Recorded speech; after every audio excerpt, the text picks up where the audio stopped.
and the masters of the universe. I am Adam, Prince of Eternia and defender of the secrets of Castle Grayskull. This is Cringer, my fearless friend. Fabulous secret powers were revealed to me the day I held aloft my magic sword and said, "By the power of Grayskull!"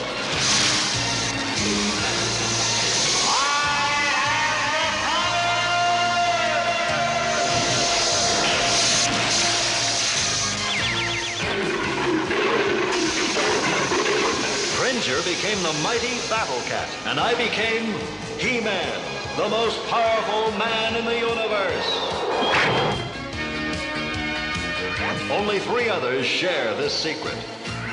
Our friends, the Sorceress, Man-at-Arms, and Orko. Together we defend Castle Grayskull from the evil forces of Skeletor. Hello, this is OptimusSolo, and welcome to the 5th chapter in Tales of Eternia. With me for this journey, as always, into the Masters of the Universe franchise is none other than TFG1Mike himself. Hello. Yes, hello. Are you? Little disclaimer: we've kind of been off between episode 4 and 5. You know, it was Thanksgiving holiday type of stuff. Thanksgiving and my birthday. Sorry, folks. Yeah. Kevin had a birthday. He's like 50 something now. I guess. I'm old as dirt. I'm old as Eternia. Yes, exactly. And also I wanted to let everybody know that most likely there may only be one episode left in 2012 for Tales. It just depends on what Kevin's schedule is for holiday stuff. I don't know, and plus everything else I've got going on with M-Wire and the Year in Review show coming up for GCR. So this might be the final Tales of Eternia for 2012. We don't know yet. Well, yeah, we're going to play it by ear and see what we can do. We might have some Christmas presents for you. Who knows? Yeah, exactly. So are you ready, sir, for the powers of Grayskull? The powers of Grayskull. Grayskull, it's 2 words. The hell was that? It's 2 words. Yes. All right. Well, in this episode of Tales of Eternia, we'll be giving you our thoughts on episode 13, Evil-Lyn's Plot, episode 14, Dawn of the Dragoon, not Dragon, and episode 15, Prince Adam No More. So we hope you're ready, because it's time to go back to Eternia. Squinch! Who goes there? Put that pig sticky down before you hurt someone. Oh, sorry, Kendo. You're here to guard the fort, not play games. Yes, sir. All's well up here, huh? Oh, shucks. It's quieter than a flea's hiccup. Well, with what we're guarding in our minds, we can't be too careful.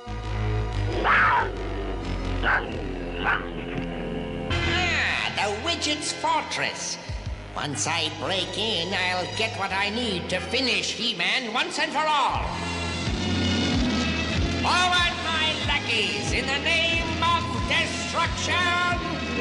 All right, so starting with episode 13, Evil-Lyn's Plot. So what is the plot to Evil-Lyn's Plot?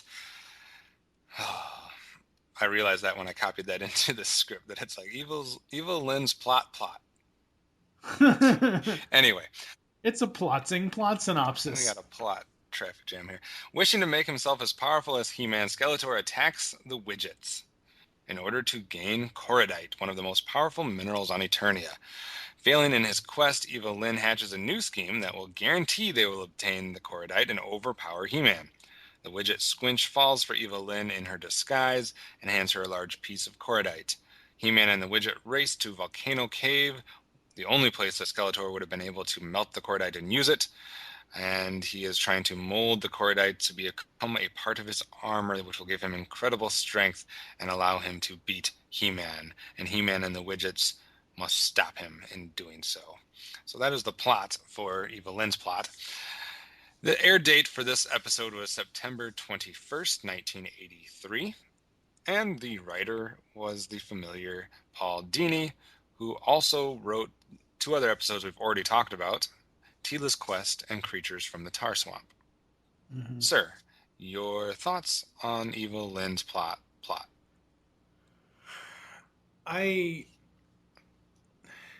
When watching these on Netflix, mainly because unless I've heard the music cue before in the intro, like when you see the title card, unless I've heard it before, I try to grab it for the audio. Mm-hmm.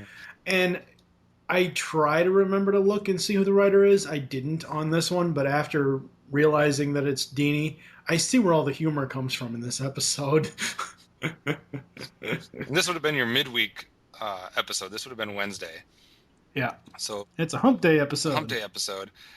Your main characters here, you're going to have Skeletor, Evil-Lyn, Beastman, Merman, and Panther for the bad guys. And for your good guys, you get He-Man / Prince Adam, Battlecat / Cringer, and the Sorceress. Yeah. So you're not getting any of the other masters in this one. Right. Which is somewhat interesting. Yeah. As far as the plot goes for me, I thought it was interesting to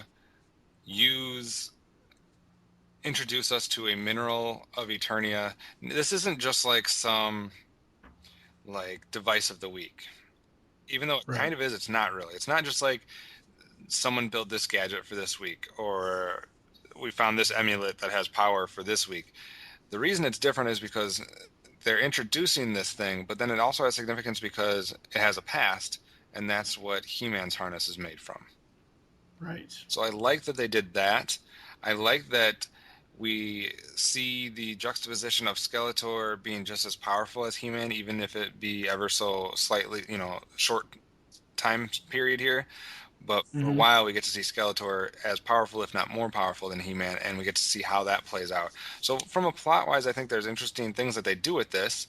I realize that Evil-Lyn is the one that goes under the disguise and gets the Cordite.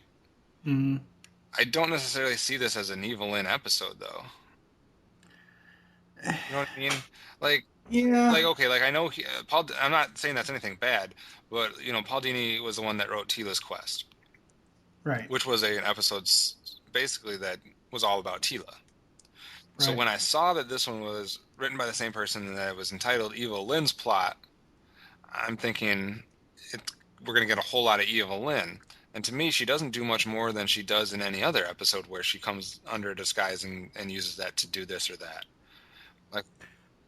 She did a little bit more here because she's got to trick she turns into this hot chick. Yeah. And she's got to trick the little. But how is this any different than when she turned into the old hag and tricked the townspeople into thinking that Man-at-Arms and all those people were bad? That's true. It's basically the same thing. So I don't see it necessarily as an Evil-Lyn episode. But I'm not saying that's bad or anything wrong with it. I just think it's a little bit throws you off with the title of the episode. Yeah. But plot-wise, I have no problem with this as a plot for an episode.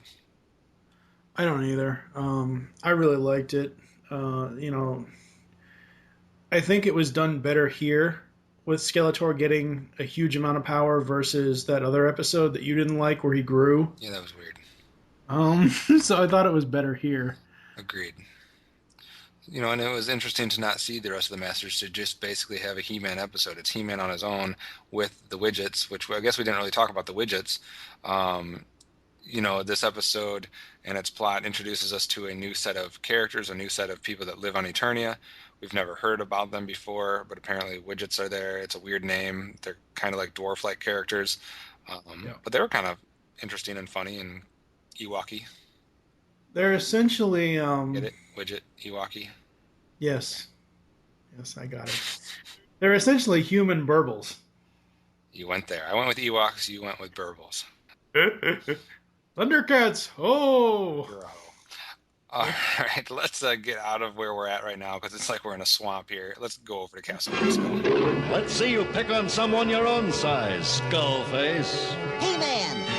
So we find ourselves in the halls of Castle Grayskull, and Mike, what do you see there?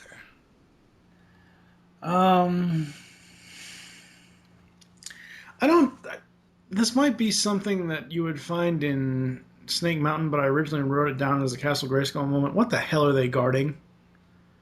Because it's not explained until the very, almost the end, not the very end of the episode, but like 3/4 of the way in. Forward, my lackeys! Yeah!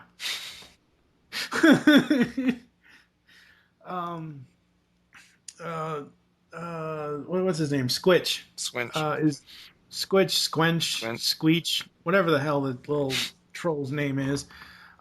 It's a high-pitched John Irwin. Yeah. It's a high pitched Prince Adam. I love it. It's so hilarious and awesome. I love that.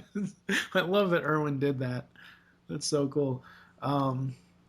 I really enjoyed the scene splicing between the cart rolling down the hill and the transformation. I thought that was a really cool and unique and different way of breaking up the standard traditional stock animation.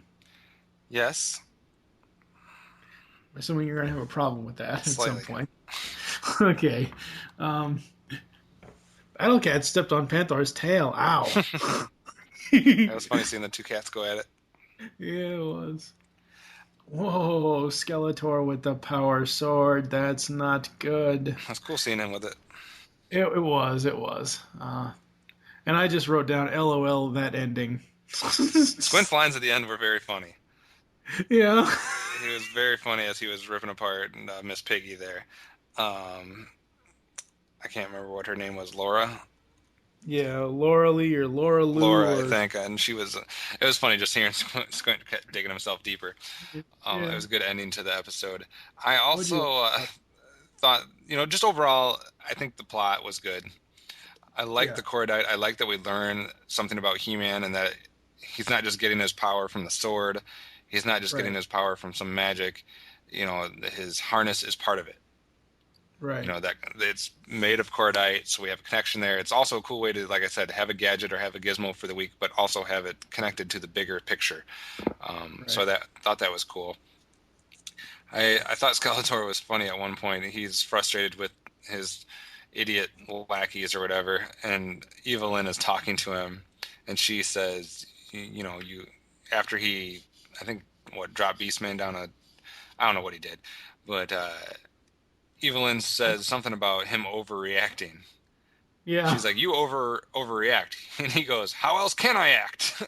I thought that was a hilariously clever line that they wrote in there. And just the way it was delivered was very cool. I thought it was cool seeing He-Man just helping ordinary people. Yeah. Now, I'm not saying it's the very first time we've seen it, but I just thought it was cool seeing him. He's not involved in the story yet. He's just out doing his thing, sees somebody in need, helps them. So that part was cool. It had nothing to do with Skeletor or any of his other missions. He was just helping ordinary people. So it kind of gives you a glimpse into what He-Man does on a daily basis if needed. Agreed. I thought it was cool that we saw Panther getting some major action in this episode. Yeah, it was. Not just once, but multiple times throughout the episode, Panther gets action. Yeah. And not with Battlecat. Not like that. Get your mind out of the gutter, people. Interesting that Beastman must be a better climber than Merman. Because they show Merman climbing up that wall, and then Beastman starts, and it's like I'm watching American Gladiators when it's like somebody really good against somebody really bad. Just immediately catches him. But that makes sense. He's a Beastman. Merman should be in water, so that's okay. Yeah. There's a lot of good things about this episode that I liked. Does not mean that there might not be a few things that we can find in the realm of Snake Mountain, though.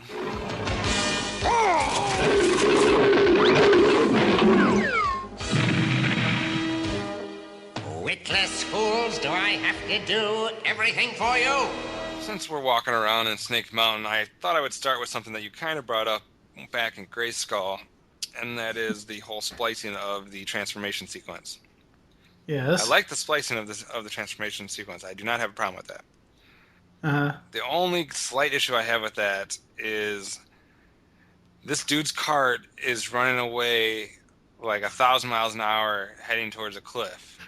And how does Adam have time to do the transformation? Speed up your damn transformation, son. This is urgent. It's like, oh, this drastic thing is happening. Hold on, folks. Let me get out my sword. Raise it up here. I'll be with you temporarily. Don't worry, I'm real fast too. I'll get to that cart. It seemed like it was taking too long when there was something imminent danger happening. There's also a terrible shot. I think it was right after this sequence where they show He-Man, and I don't know if he's standing on a cliff or he's standing on a ledge or a raised platform of some sort. It looks like the man's on stilts or he has like 9-foot legs. Yeah, I remember that. It was a very bad shot of someone that's legs were disproportionately longer than the rest of his body. Just a minor thing there. There was bad animation actually throughout this whole episode.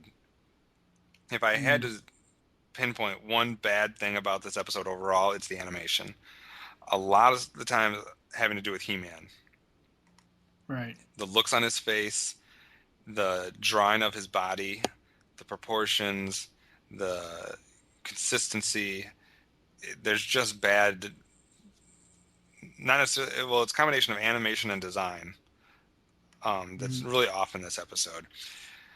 I understand that they don't have a lot of time, that they only have, basically 22 minutes to get through the plot. Mm-hmm. They could have spent more than a couple seconds, though, with Evil-Lyn, especially since the name of the episode is Evil-Lyn's plot. She gets in her disguise. She goes, does the whole damsel in distress with Panther attacking her, etc. Gets her in with the widgets. And then, literally in a matter of seconds, she's already to the Cordite. Yeah. Like, I was hoping for that to be drawn out just a little bit. Like, she has to work to get there. It was basically like, she's this brand new person, but she was getting trapped. I'd like to see this. Okay, here you go. And she immediately had it. Yeah. So I kind of had a slight problem with that. I wish it would have been a little bit harder for her. And then I thought the ending, although the actual ending with Squints' lines was good, the basic ending of the plot, though, I thought was a little weak. He-Man grabs a cordite and crushes it. And before that, before he even crushes it, Skeletor is just done. Skeletor is posed as just as powerful as He-Man, or maybe more powerful. He's throwing him around, whatnot, and it's just like, I don't quite understand how Skeletor got beat there in that sequence. It was just like one little thing, you're done. I'm going to grab this and crush it, and it's over. I don't know. I thought it was a little bit weak of an ending. Yeah. What about you? Why does at the widgets little temple thing there, whatever, where they have the cordite at the cave? Why does the at the little village? Why does the alarm sound and then immediately stop after only about 2 minutes? The alarm sounds, Skeletor and his crew show up, and then it immediately just stops. That was a little weird. They have a He-Man signal. Really? A He-Man signal. It's needed. Right. It was. Wait a damn minute. Skeletor blasted the door 3 times in the previous scene. But the next scene after He-Man is heading to the Widget Woods, it shows Skeletor shooting 1 blast, and the door is just destroyed. What the door... Okay, the problem that I have with that is the first 3 shots that they show him shoot at it put dents into the door. Almost like... That's what I'm saying. Hold on. I'm saying the first times he's shooting it, there's physical damage. The door is being dented almost like you're hitting it with a battering ram. Then when they do the other shot, the door isn't destroyed. The door disappears. But that's what I'm saying. Yes, that's what I'm saying. I'm saying it's not just the fact that we don't see the holes anymore. It's the fact that we go from the effect of his weapon denting and having physical damage. Mm-hmm. The next shot should have barreled the door over or something instead of just disintegrating it. Yeah. Now all of a sudden it's like magical instead of physical. Yeah, that was all kinds of fucked up right there. And my last note that I wrote down. So wait, He-Man's just lying around. I can see Adam lying around, but He-Man just lying around? No. I'm not saying the man can't relax, but that's what the point. That's the point of Prince Adam, is for him to relax. That's true. That's all I had. All right, well, let's get out of Snake Mountain and see if we have any trophies to give out.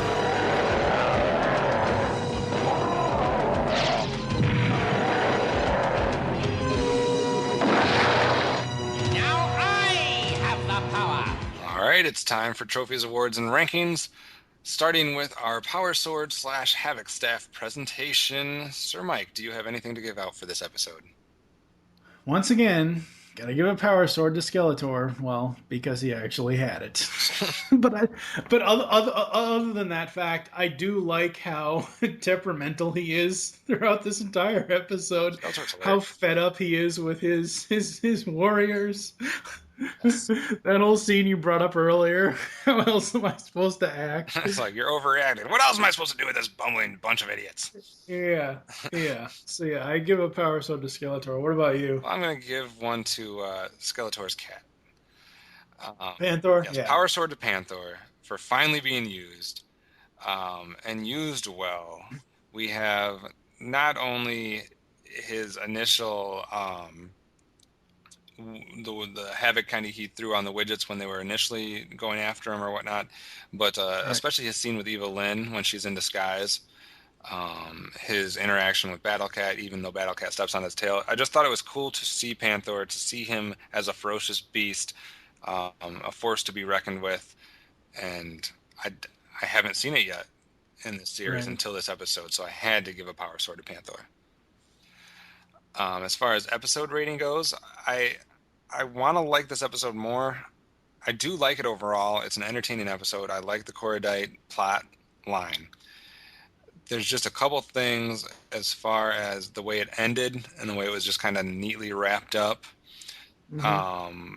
The whole Evil-Lyn thing happening a bit too quickly where she got to the Korodite. So, and the animation overall is the main thing that kind of distracts me from this episode. So I'm going to knock it down a little bit and I'll give it a 3.5 out of 5. What about you, sir? I'm going to give it 4 Orcos out of 5. Overall, I liked it. Yes, I did notice a lot of bad animation, but I think the overall voice acting in the episode and the overall story and just the interactions of the characters made it, I only took 1 point off out of it. So, yeah, 4 Orcos out of 5. All right, so a 3.5 and a 4 for Evil-Lyn's plot. And let's see what we have with Dawn of the Dragoon. This is only a temporary portal to Trala, and, as you can see, it is much too small. Sorceress, do you have the power to make me small enough to enter the portal? Yes, but it is too dangerous. This portal will vanish at moonrise. If you're not back by then, you will be trapped in Trala. I'll take that chance. Orko may need help. Very well. Take this. It is the sphere of size. Squeeze it to grow small. Release it to return to full size. Good. We can enter the portal now. Remember, you must be back here by moonrise. Got it. Come on. Episode 14, Dawn of the Dragoon. Air date would have been September 22nd, 1983. That would have been a Thursday. And the writer is Robbie London, who we have seen with both The Disappearing Act and Diamond Ray of Disappearance. So kudos for him for writing an episode without the word disappearance in it. As far as the plot goes, Orko accidentally drops some small meteorites near his magic pyramid, causing it to disappear. When it reappears, Driel emerges, telling Orko that his homeworld Trala is in great danger. Orko journeys back with Driel and immediately encounters Dragoon.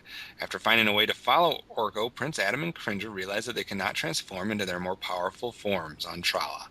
Driel is captured by Dragoon and her magical abilities drained from her as Adam, Cringer, and Orko try to figure out how to summon the power of Grayskull. For bad guys, we have Dragoon, I guess. Yeah. For Masters, we have Adam / He-Man, Cringer, Battlecat, Tila, Man-at-Arms are briefly seen, Orko, obviously, and the Sorceress. So we have an episode basically with no traditional bad characters. Yeah. Which is interesting. Very interesting. So, getting into the plot a little bit. Mm-hmm. We get to see Orko's homeworld. Yes, finally. Which I think is excellent. We get to see whatever his race is called. Trollins, that's right.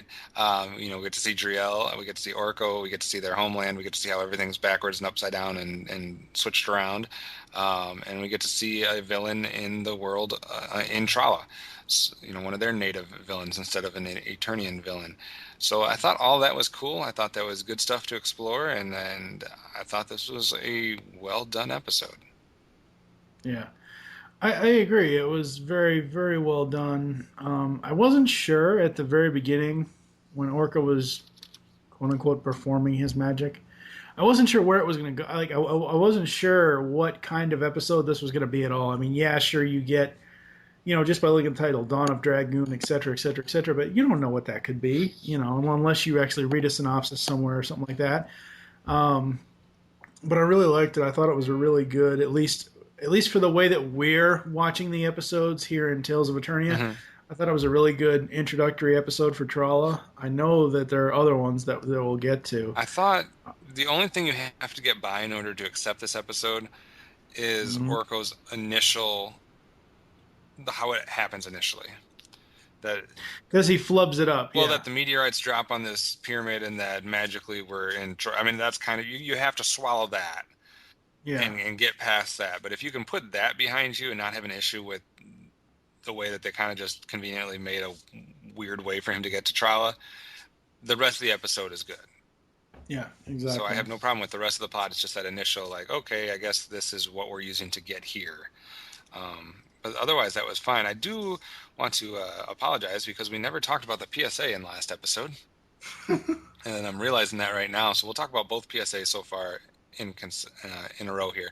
For Evil-Lyn's plot, the PSA, even though she did not appear in the episode, was given to us by Tila, and it was all about not judging a book by its cover, hence Evil-Lyn's disguise and how people were judging her by her looks and not seeing the real person. Right. Obviously a classic lesson for children and for everybody not to judge books by their cover. So I thought it fit very well with the episode. It was just kind of strange that it came from Tila, but whatever. Well, I think the reason why it came from Tila is because that normally, for the most part, those are the two that are going to face off. I mean, sure, there are going to be times where Evil-Lyn and the Sorceress face off because they have magic, but usually Tila is the Master's, female heroine, and Evil-Lyn is Skeletor's. Why do you got to bring drugs into the podcast? Do what? Why do you got to bring drugs into the podcast? You said heroin. Nice. Just kidding. Well, what's the PSA for this episode? We got one from He-Man in this episode, and it was about decision-making. And I thought this was an interesting one. I thought it's interesting because, first of all, it's great. It's great that you're accenting decision-making and how sometimes they're easy and sometimes they're hard and, this or that. I thought it was interesting that they did that because that's something like the other one was so classic kid lesson. Don't judge a book by its cover. But a lot of time kids don't necessarily get taught about how to make decisions and, hard decisions and stuff like that. So I thought it was kind of cool that they threw this one in there. It's a little more loosely related to the episode than the previous one, but it still is related to it as far as Orko deciding to go back, as far as Adam and Cringer deciding to take a chance and go and help Orko. But I thought kids need to know about decision making. Yeah, they do. I guess. I don't know. Seems somewhat strange, but decent. So yeah, I don't have any other issues with plot-wise, character-wise, anything like that. So let's make our way to Castle Grayskull. Things are backwards here. If I say, by the power of Grayskull, backwards, maybe then it will work. Grayskull, power thee by.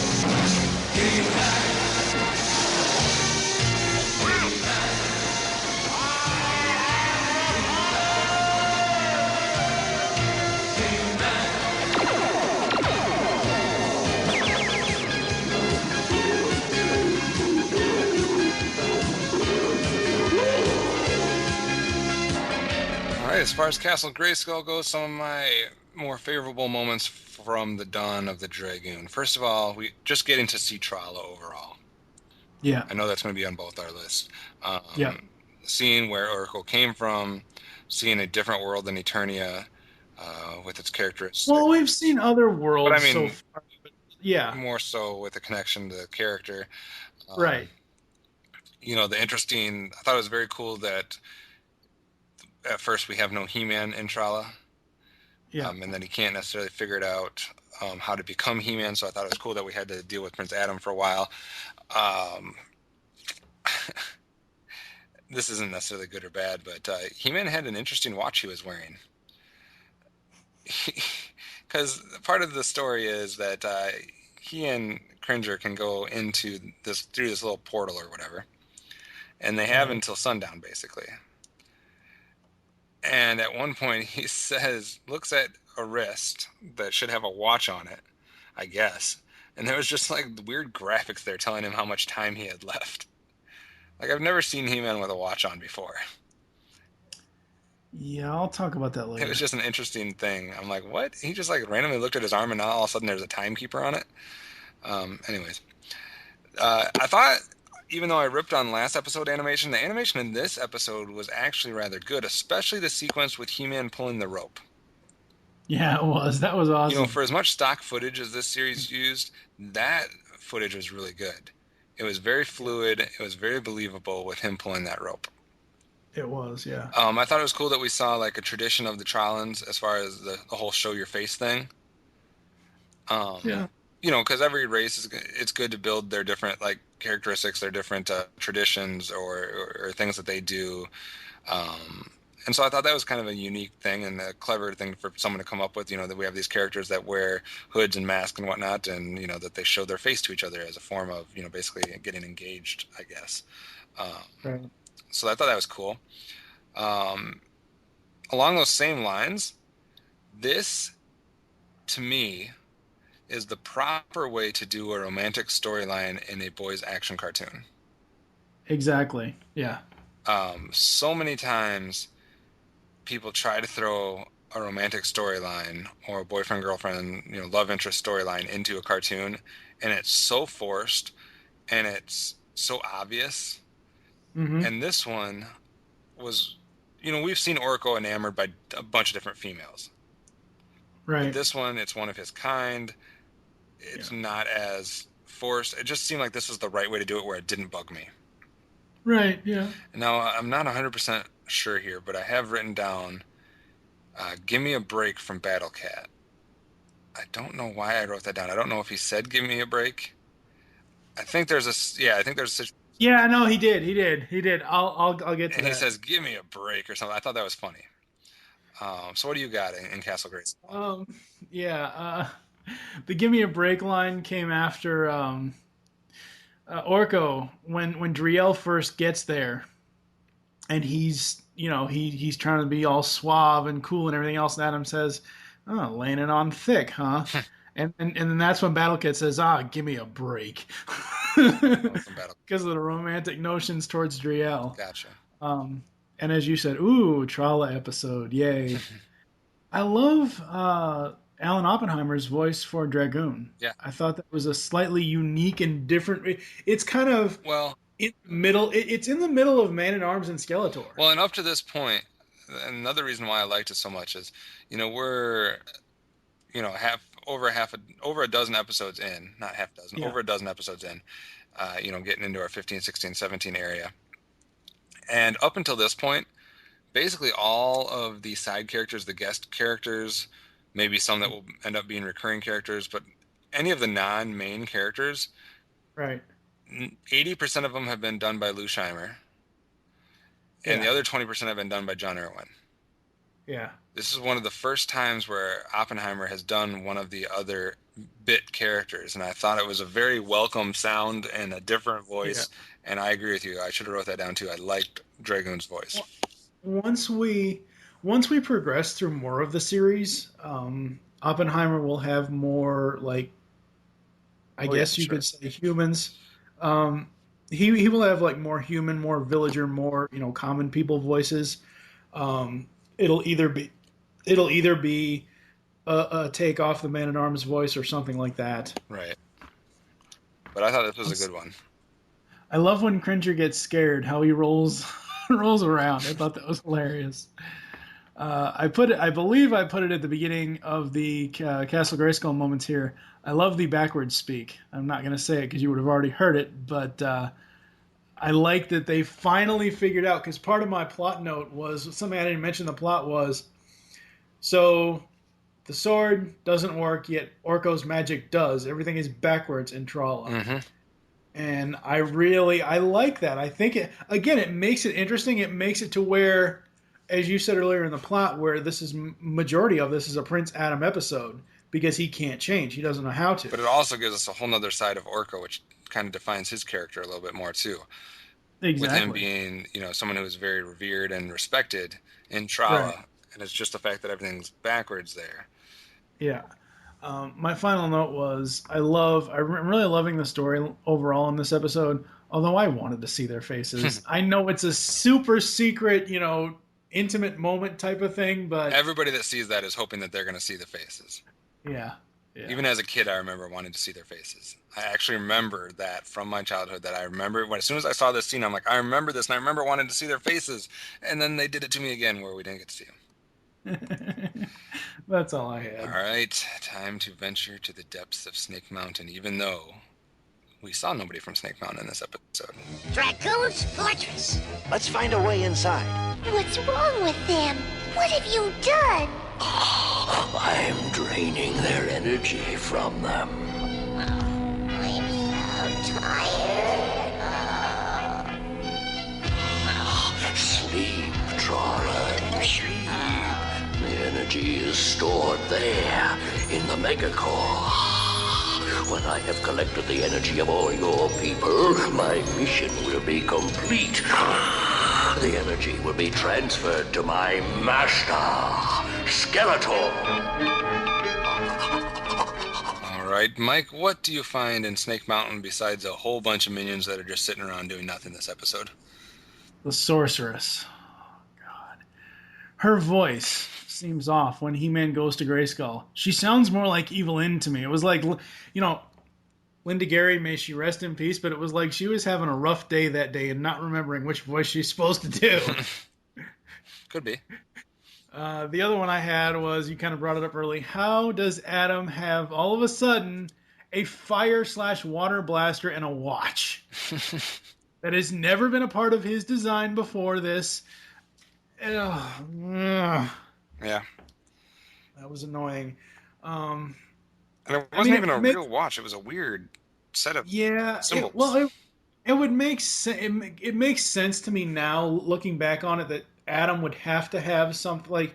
It's kind of like, was it last episode where I said that the power sword in his hand kind of looked dinky when he was trying to fight Orko's magic in his room or whatever else. Mm-hmm. It makes sense that Adam would have weapons outside of using the power sword, but at the same time, it was like, this has never been seen before this episode, to my knowledge. Right. And it rubbed me the wrong way. I don't know. What do you got? Well, part of the plot that we didn't talk about was in order to get Prince Adam and Cringer into Trala. Yeah. They had to go through a portal, but the portal was not big enough for them to fit. So, the sorceress gave them a sphere of size, which looked like a little stress ball. And you squeeze the stress ball to shrink, and you release the ball to grow. All right, my first thought as soon as she said that was, so they're going to have to squeeze this the whole time. I was not thinking that, once they're through the portal, they can release it and go back to the regular size. But the problem with this, and the reason why I brought it up is, so they show him, he squeezes it, they shrink. Then it immediately cuts to a scene where you see both of Adam's hands. Yeah. And neither one of them is holding the sphere. Oh. Both hands are empty. Yeah. So the ball must have been released, but they're still tiny, and then he gets through, and then it shows the ball in his hand again, and he lets go of it. Or releases it to grow back. So there's just a minor scene in there where they kind of made a mistake where they show a scene of him not holding the ball. So that's just a nitpick. Another kind of nitpick, the animation at the end of Man-at-Arms' laugh was awful. The laughs are always No, bad. the laughs are always bad, but this was ridiculously bad. He looks evil. Yeah. It looks terrible. It's just bad. Man-at-Arms laugh at the end. Watch it. Look for it. It's terrible. All right. My only real... Those are both nitpicks with like things that were visual. Right. My only bad thing about something that was written was they should have gone with the original script, where once Adam and Orko and Cringer figure out that he has to say by the power of Grayskull backwards in order to become He-Man, he should have literally said the phrase backwards, not just the words in reverse order. Okay. Okay, the original script would have been like if you wrote down by the power of Grayskull and held it up to a mirror, and you would have read it backwards, like if you read your name backwards. That to me is what they should have done. And it would have sounded much better than what he said, which is power have I, Grayskull, the by power, whatever. He says, he just reverses the order of the words. Yeah. I would have liked it if he would have actually said the words backwards. And that's how the original script had it. I don't know why they changed it. But they probably changed it so kids could get it. And so he could say it easier. I don't know. Yeah. I just think it would have been cool. And I think most kids would have got that because kids do that type of shit all the time where they look at something backward. Harry Carey can say names backwards. Good Lord. All right, let's get some hardware out there. Come on. The sooner we find Orko and get back to Eternia, the better. At last, a voice of reason. All right, sir. Do you have any trophies, power swords, havoc staffs to give out for Dawn of the Dragoon? Gotta give one to Orko. Gotta give a power sword to Orko. He was the man this episode. I also feel like Dragoon deserves a havoc staff because, I keep thinking, I'm gonna give 2 power swords out. One for Orko and one for Dragoon because in the end, Dragoon realizes the error of his ways and all that good stuff. You stole my spotlight. No, I am giving a power sword to Dragoon as well. I see why you gave one to Orko. I don't have any problems with that. But for Dragoon, for me, first of all, it was at first they have this just like this bad creature that lives in Trala, and I'm just thinking it's going to be like every other creature that we've seen. It's not going to speak. Right. Then he speaks, and then he has a cool voice, and then he's not just some superficial creature. He's got a brain. He's got a plot that he's working with. He's got something that he's doing. We will, by the way, just a disclaimer here, we will get further into this plot at a future date. Interesting. Because we have the exact same plot come up again in the He-Man franchise. Oh, wow. And we'll have to examine when each was written and whatnot. But this will come up again, and I'm sure He-Man purists know what I'm talking about. So just write a note to yourself. We will get back to this Dragoons and his plot of stealing the energy from the Trolans and etc. But he has a complex thing going on here. He's someone to be reckoned with. He's powerful, and he also has that human element where he, has been tricked by Skeletor. We do have Skeletor's mentioned there, and that he was supposed to look out for someone like He-Man. But then we get him questioning what's happening and the right thing to happen after He-Man saves his life.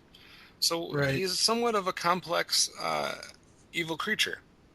He's a complex redeeming character, I would say. Yeah, it's not just like a stone creature or a Colossor or some pointless, skin deep bad guy of the week.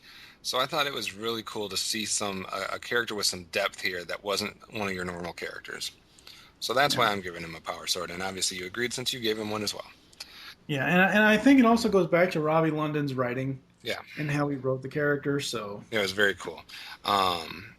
As far as your episode rating for this one, 0 through 5, what are you going to give it? 5 Orkos. Gives this one a 5 Orko? Yeah. I will give... Absolutely loved it. It had everything that a really great He-Man episode was. Yes, it wasn't necessarily He-Man versus Skeletor, but it told such a great story. So 5 out of 5 Orcos. I don't know if it was just because I was missing some of the other characters. Even though we got Dragoon and we got Driel and we got to see everything in Trala, and I'm not expecting everybody. It would have been stupid if all the other characters showed up in Trala as well. Mm-hmm.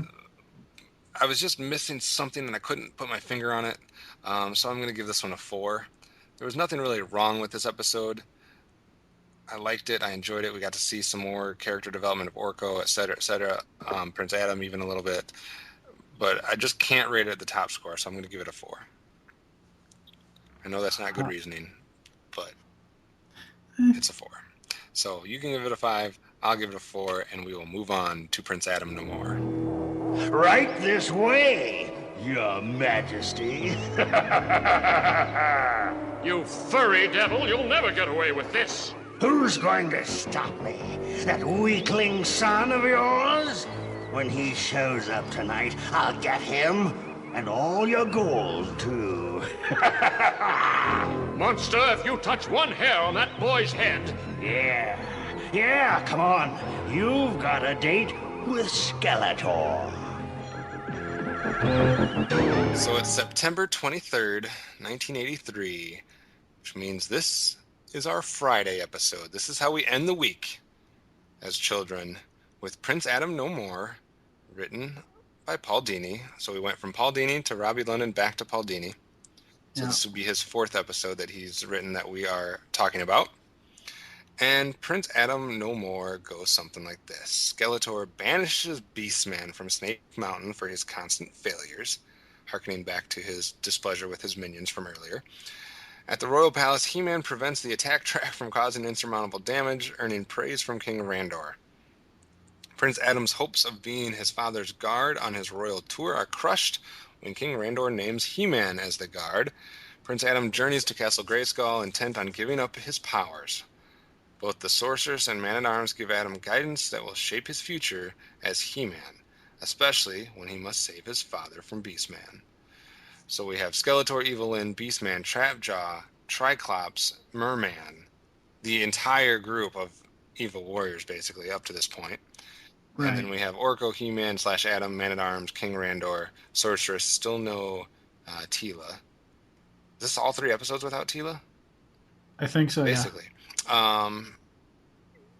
So we haven't seen King Randor in a while. We get him. We hadn't seen Triclops and Trapjaw that often, so we get a little bit of them. And besides Merman climbing up a wall very slowly in the one episode earlier today, we get to see Merman a lot more. So a lot more characters. As far as the plot goes, it's twofold, really.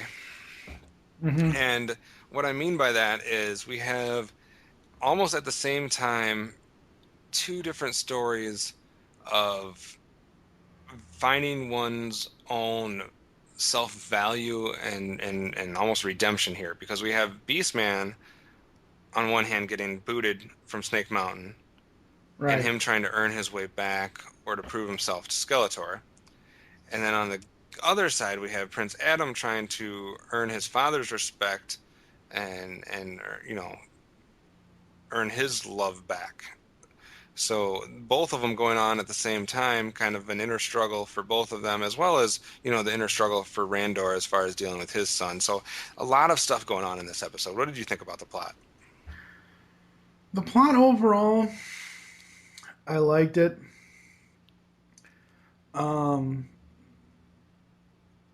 At first, I know this isn't the episode that I really like. That's closer to I think it's closer to the end of the season 1. It might be in season 2. I don't remember.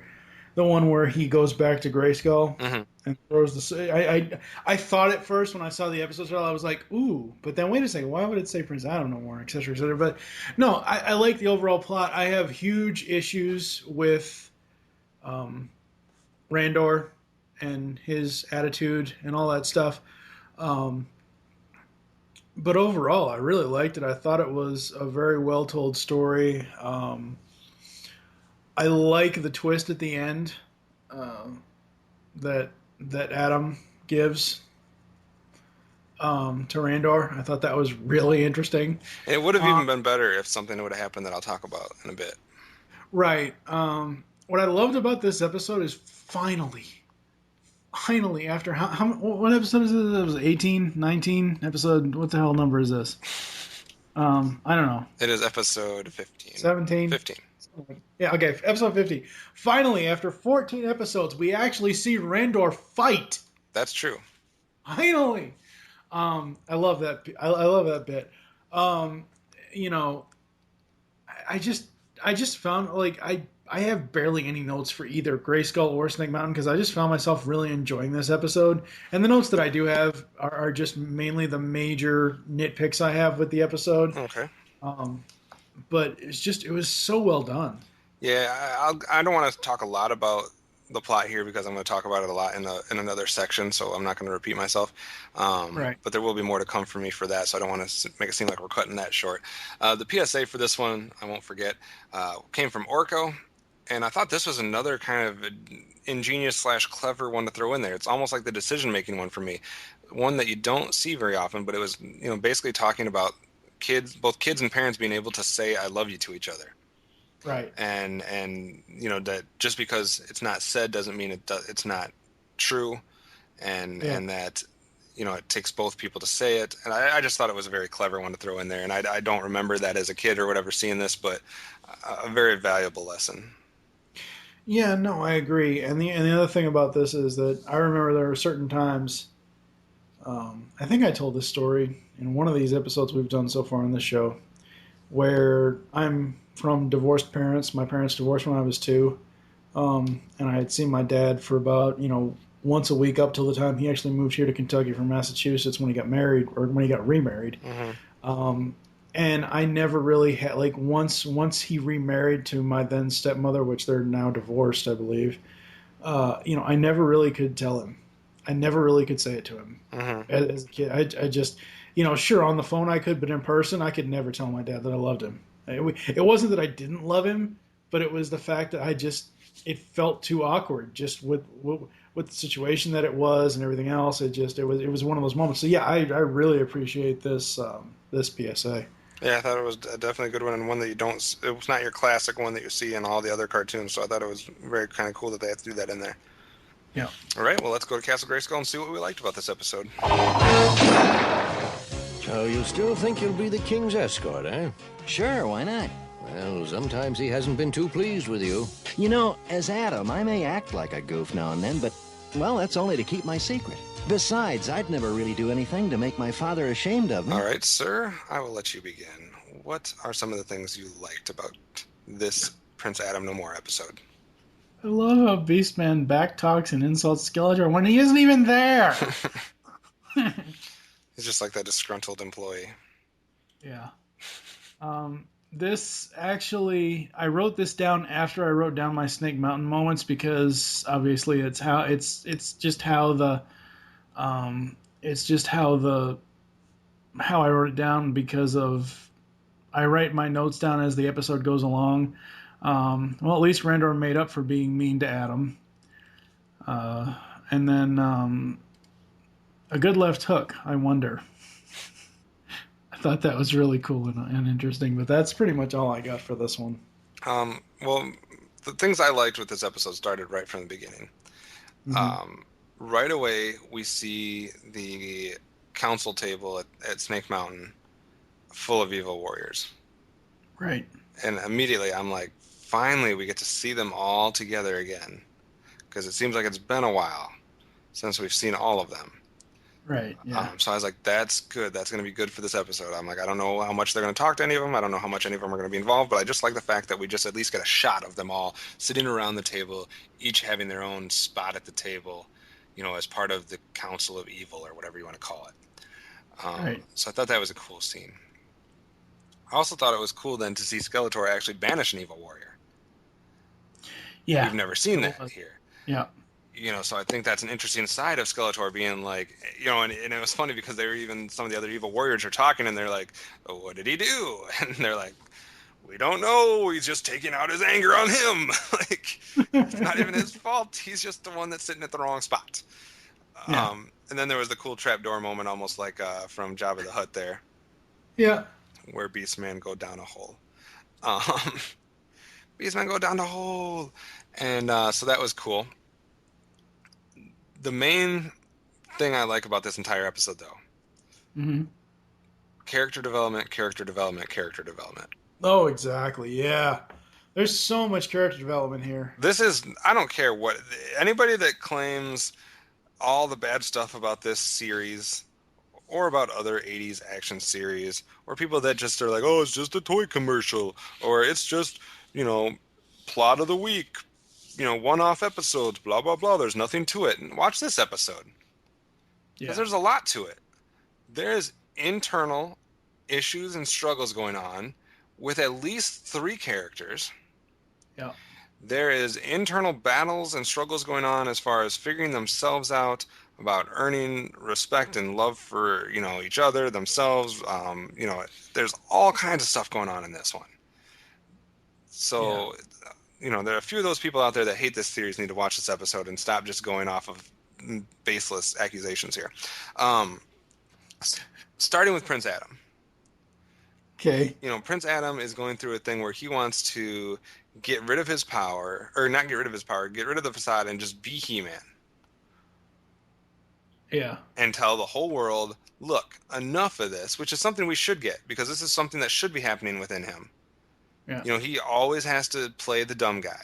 He always has to play the lazy, irresponsible guy. Well, eventually that should get to you. Yeah. And be like, everybody likes He-Man, but I'm He-Man. Like, everybody needs to like me. And the whole internal battle here, then, the lesson that he learns is, even though that's true, that is more of the selfish approach to it. Right. And he became He-Man to help the people. Right. So he's got to understand that. So there's all kinds of stuff going on with Prince Adam. Yeah. Before you move on to a different character, I do have to say, I meant to point this out earlier. I noticed this, and it's only because I watched The Voice for the last 2 seasons. Prince Adam originated the finger point, so Prince Adam and Blake Shelton are related. I saw that. I was like, that's crazy. I was going to try to get that, capture that. I actually did. I didn't really get that scene. I tried to, but I tried to get a really good Blake point, and I didn't get a really, really great one, but I did do them side by side type of deal. Gotcha. And it's so similar. You could do that with the Fozzie the Bear one too. Yeah. So you have that part of Adam's struggle going on, and obviously his relationship with Randor, which leads to Randor's character development. We see him fight. We see a spotlight on him. We see his relationship with his son, how he struggles with that. And the whole, the fact that he's choosing He-Man over his own son, even though they're the same people. So there was a lot of complex issues going on there, which I loved all of it. Even more so, though, I love Beastman's character development here, I think. Yeah. Because he's going from, what seems to be, outside of Evil-Lyn, you could argue that he's basically been, if Evil-Lyn's Skeletor's right-hand woman, Beastman's sitting to the left. Like, they're number 1 and number 2. Oh, yeah, no doubt. That's what we've seen so far in the series. You'd have to get the impression that he's kind of, he's one of the top, with Evil-Lyn, the top dogs. So he goes from that to being kicked out. He is dealing with wanting to get revenge on Skeletor, but at the same time, then he's trying to impress Skeletor by capturing King Randor and trying to make everything at ease. Then we get the kind of the thing where I'm fine if Skeletor hates me, because as long as I'm here at Snake Mountain, I'm happy. So you had a lot of development with Beastman, too. And we haven't seen a lot of development from the Evil Warriors, so I thought that was cool. Merman and Beastman freaking steal the show, though, almost. They do.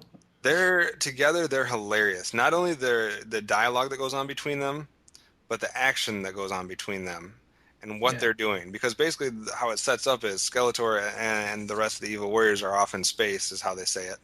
They're doing something out in space. So Merman's the one that kind of got left to play guard at Snake Mountain. So, then Beastman comes in and it's like, oh, blah, blah, blah, what are you doing here? You can't be here. And like, oh, Skeletor's going to be pleased with you. And then as they fuck everything up, oh, Skeletor's not going to like you very much. And there's just a lot of cool exchanges between Merman and Beastman. And I thought they stole the episode. They did. They so did. So, I can't like pull out every single thing, but you just need to watch this episode and watch for the exchanges between Merman and Beastman. So those were the things I have in Castle Grayskull. Let's see what we can find where Merman and Beastman are causing havoc in Snake Mountain. I called you in to tell you that I have made the choice for my honor guard escort. The young man I've selected has won the admiration of myself and our people many times over. He-Man. He-Man? Duncan, you've had great success in summoning He-Man before. Would you please contact him now? Of course, Your Majesty. But, Father, I thought you and I might make this trip together. Really, Adam? But you've never shown any interest in state affairs. Sorry, son. I'm afraid on this trip I'll need someone a bit more experienced and reliable. I see. All right, sir. So Prince Adam no more. We have journeyed to Castle Grayskull, and now we're at Snake Mountain, where obviously Merman and Beastman are causing all kinds of trouble. And what do you find there amongst them?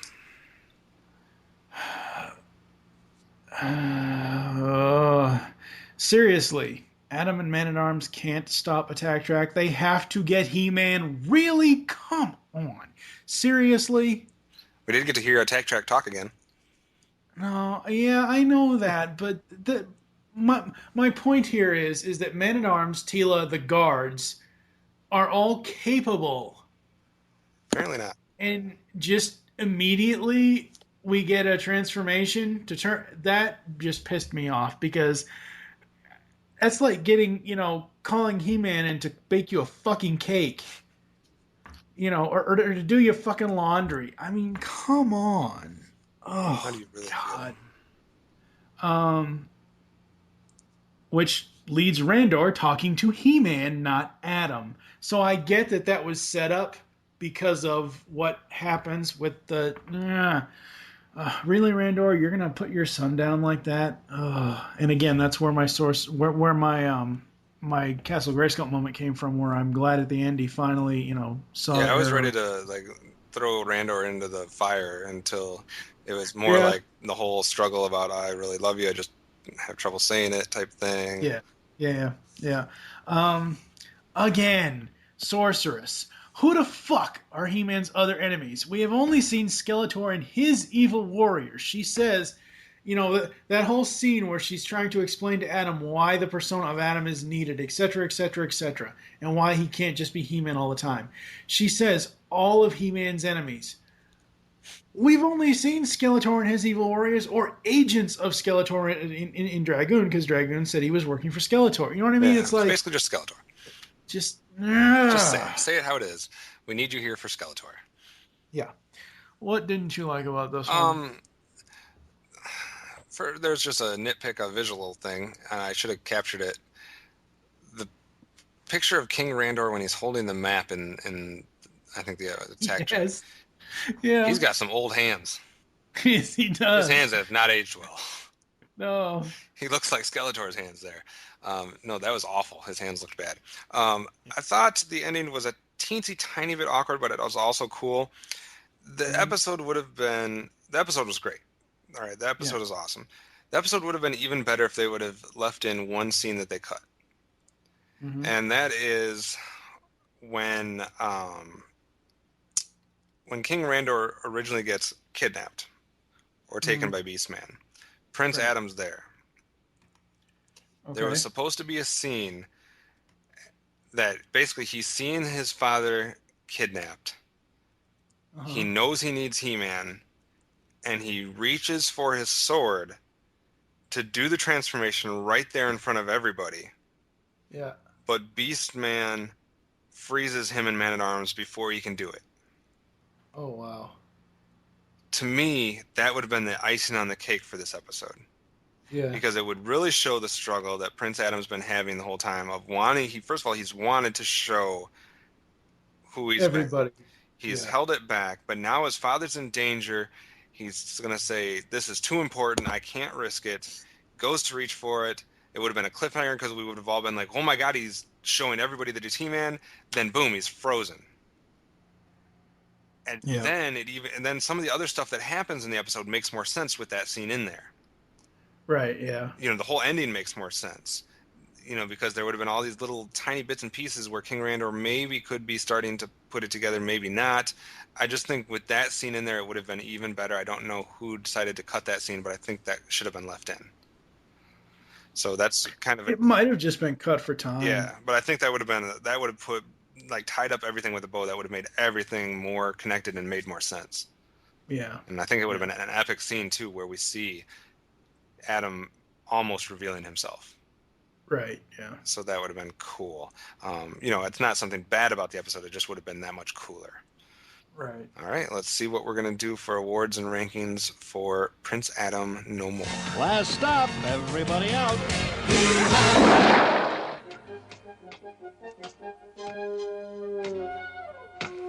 You said you wanted to help?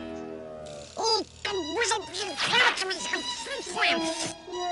right, Prince Adam No More, Power Sword and Havoc Staff presentation time. I'm going first. Okay. Because I say so. That's fine. Giving dual power swords out. Dual. First off to Prince Adam. Right. I think he was cool in this episode. I understand the struggle he's going through. I understand why he's going through it. I understand that he just, figures out why it has to be this way. Right. Which is a big show of his strength, of his character. But he's just good throughout the episode. And then I'm going to give a power sword out. I don't know if he's becoming my favorite character or not, but I got to give a power sword out to Merman. I know I kind of said Merman and Beastman stole the show, but for me it was really Merman that did a lot of it. He just had cool lines, cool parts, and I'm really starting to like him as a character. I'm going to give a power sword to Adam for all the character development and for all the, like you said, the struggle he's going through.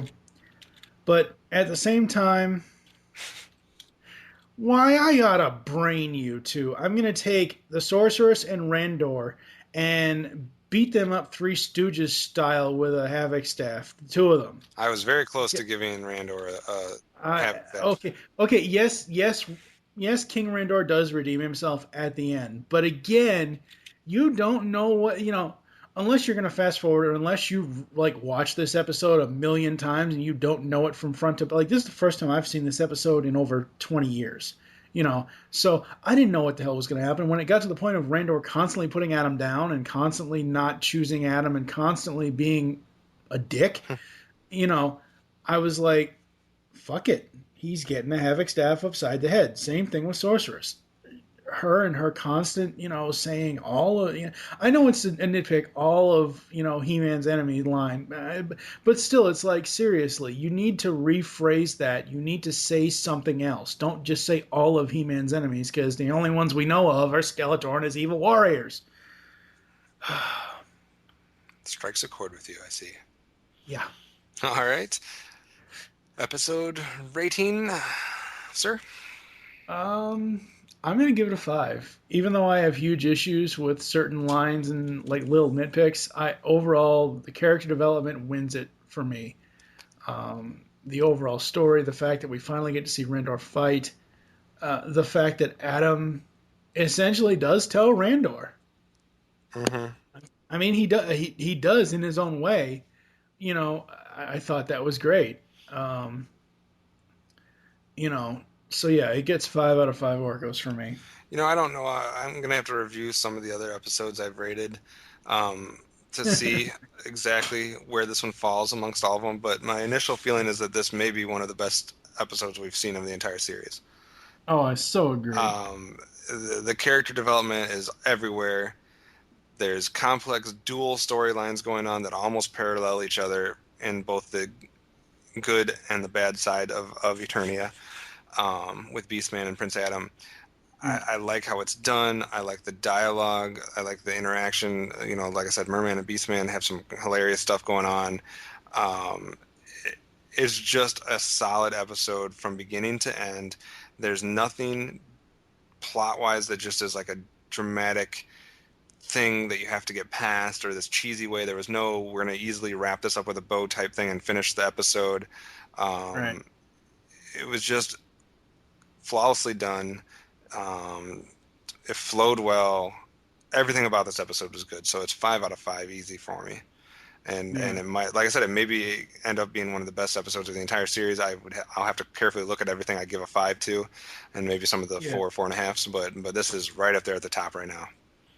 Oh yeah, I totally agree. This is outside of that very first episode with He-Man lowering the drawbridge and all that stuff. Outside of the classic moments in this series, this by far is my very favorite episode out of the entire series to this point. So well done, Mr. Dini. All right, so it's time for some commercial breaks, get some Geekcast Radio ads and whatnot, and we will be back with our overall thoughts on the series through 15 episodes after this. In today's story, you saw how the Widgets were fooled by Evil-Lyn's disguise. They learned that bad things can be made to look good, and why we should always be careful and question everything that doesn't seem right. But it works both ways, and that's why the saying, "You can't judge a book by its cover," is so important. What it means is that appearances can be deceiving, and you shouldn't judge books or people by the way they look. It's what's inside that really counts.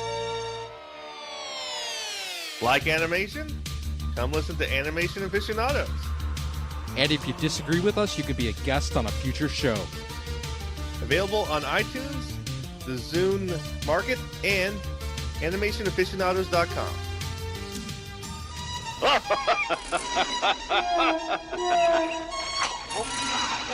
And this side makes fruit, huh?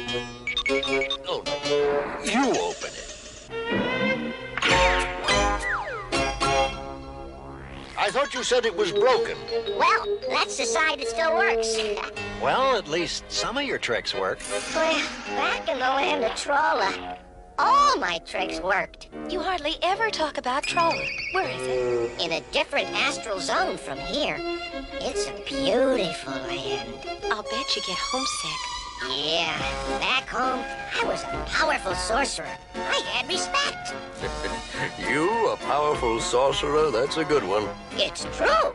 They called me Orko the Great. Well, if I were Orko the Great, I would stop playing with those meteorites, as they might be dangerous. What happened? Those rocks from space seem to have a magical effect on Orko's pyramid. It's back! Why, it's a girl Orko. Where am I? The Royal Palace on planet Eternia. I am Orko, Royal Magician in Residence, at your complete and total service. Boy, is he laying it on thick. Grab your helmets because it's time to assemble Mask. The Geekcast Radio Network has launched Masked Mayhem with your hosts OptimusSolo and TFG1Mike. This podcast covering all 75 episodes of Mask will feature in-depth analysis of every episode, talk on the toys, and more. Masked Mayhem will run 30 podcast episodes. You can find us in iTunes and on www.geekcastradio.com. Get your spectrums ready as podcasting is the ultimate weapon. Today's story, Orko was faced with a very difficult decision. You know, when we're young, most of our decisions are made for us, but as we get older, well, we want to make more and more of them for ourselves, and that's the way it ought to be. But sometimes we have a real tough one, a real problem, and when that happens, it's a good idea to talk it over with someone else. Someone who really cares about you, like your mother or father, or maybe your best friend. Talking a problem out with someone else can be a great help. Pixels in the Animation is the next cartoon review podcast series in the Geekcast Radio Network's long history of review series. We've had Transformers, He-Man, and Mask as far as the cartoon review podcasts we have done. Now we bring in TV's Mr. Neil as he and TFG1Mike break down 9 video game cartoon series. Steve Megatron will join us for the Mega Man and Sonic episodes. We will be reviewing and analyzing every episode of the Mario, Zelda, Captain N, Mega Man, Donkey Kong, and Sonic cartoons. You can expect us to go in-depth and also talk about the game franchises that spawned these cartoons. So tune in summer 2013 as we find the pixels in the animation. What's he doing? We only have a few minutes left. He had to revive all the other Trollans, and I think he wanted to show Driel his face. Huh? It's a custom among the Trollans. You only show your face to someone you love. Kind of like, well, it's like getting engaged. Ah, give me a break.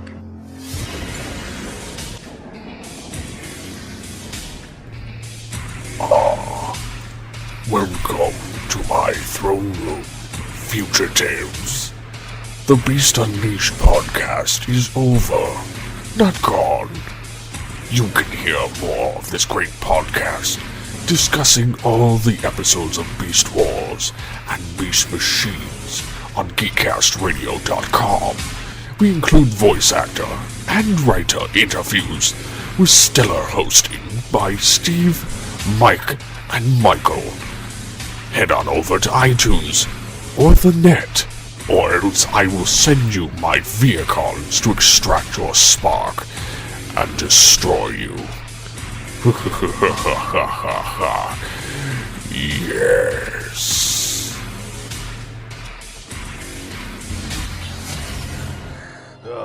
Do you think I care what that bone-faced creep thinks? That arrogant, loudmouthed. If I ever see his ugly face again, it will be too soon. You furry, flea-bitten fool! I'll cover my throne with your hide! Skeletor!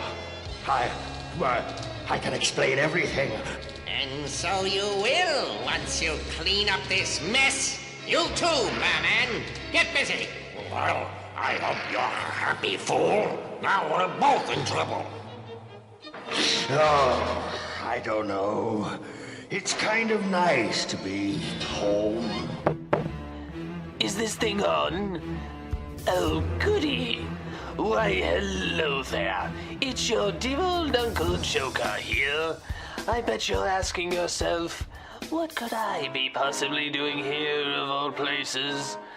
Well, I'm laughing at the fact that this new podcast presented by Geekcast Radio is called Legends of the Dark Knight. Who the heck knew the Bat was so popular? Ugh. Join Steve, Mike, and sometimes Tara for reviews on the greatest DC animated universe cartoon to ever meet Gotham City. So join moi for the talk of the town, or I'll send Captain Clown after you. He gets mighty angry when he doesn't get to have his garbage skull. So put on a nice big smile and join us for the next Geekcast Radio Network podcast, Legends of the Dark Knight.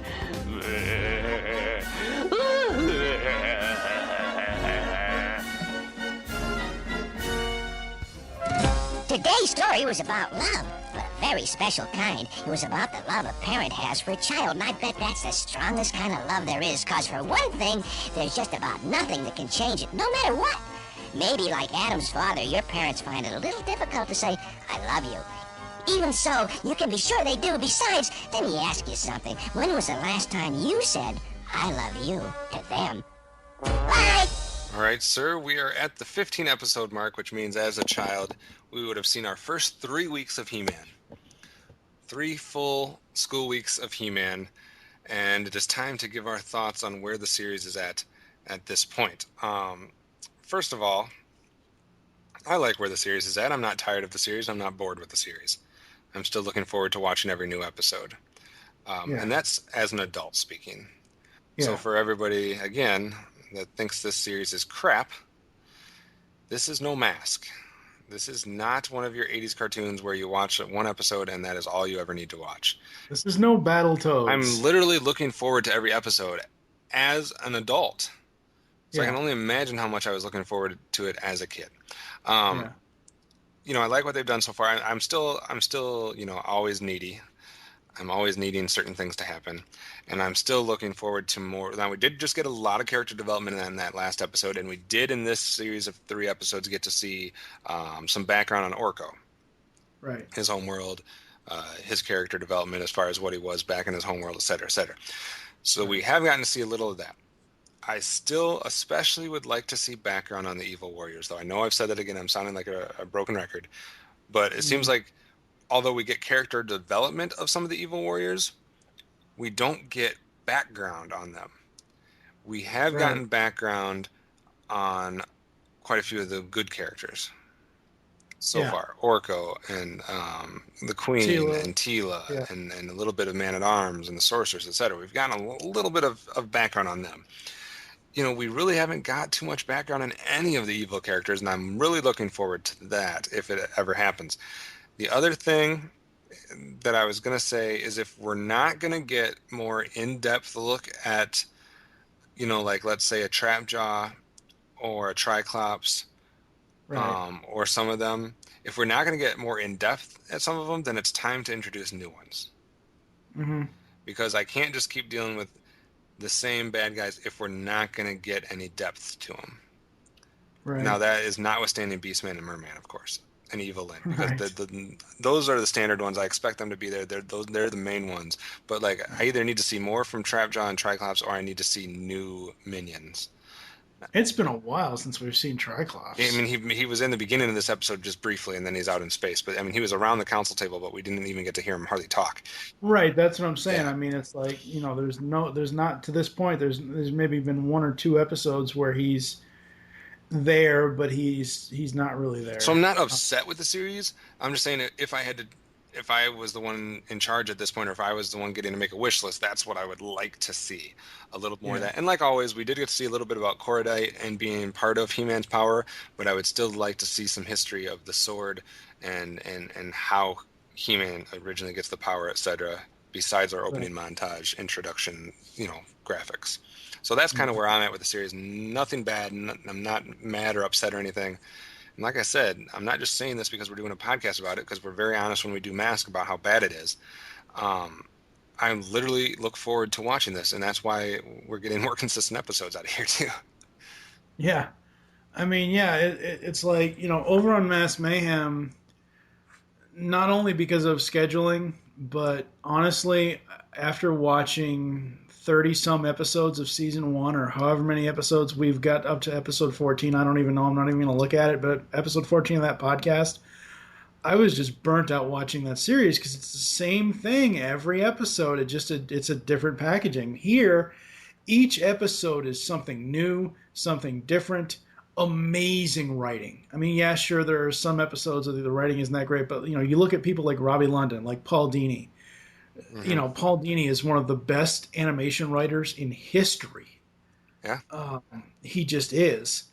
And it's just absolutely amazing. As far as my overall thoughts on the series so far, I'm loving what it's doing and where it's going. As you said, I always want that more.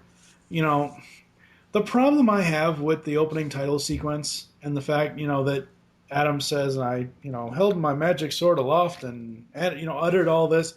The problem is we don't see, like, did he go to the basement of Castle Grayskull and just pull it out of a stone, or did some high deity hand it to him? You know what I mean? It's like we don't see that. We just assume, oh, this is his sword, and all of a sudden one day he figured out that it can electronically change him into another man. Right.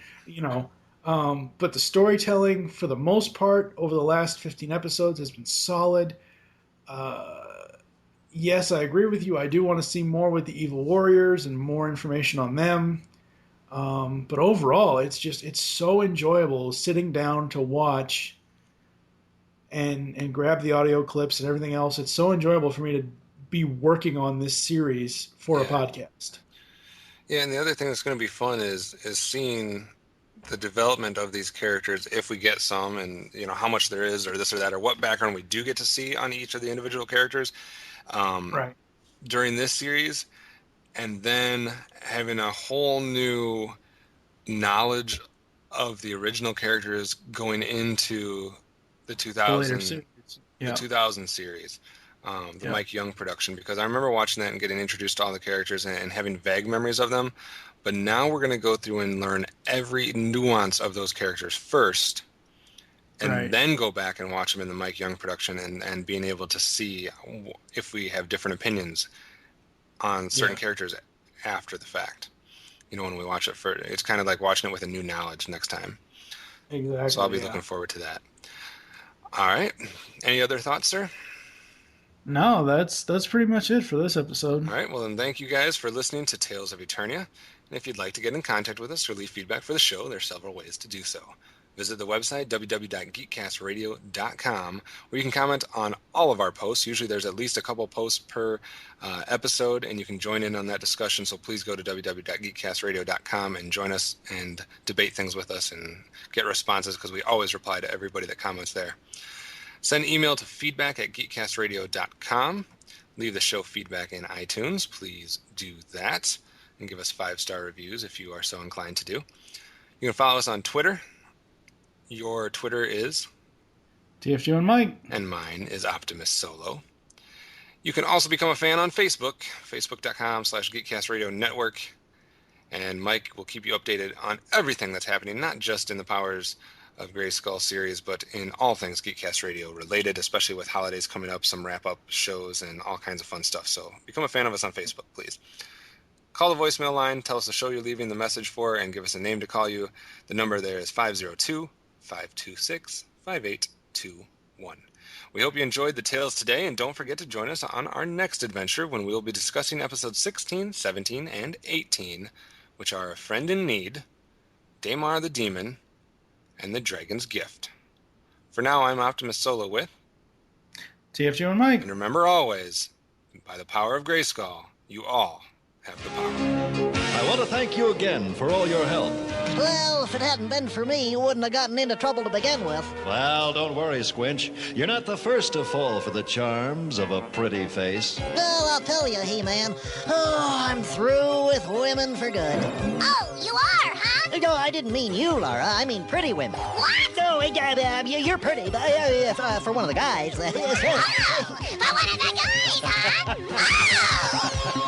Oh!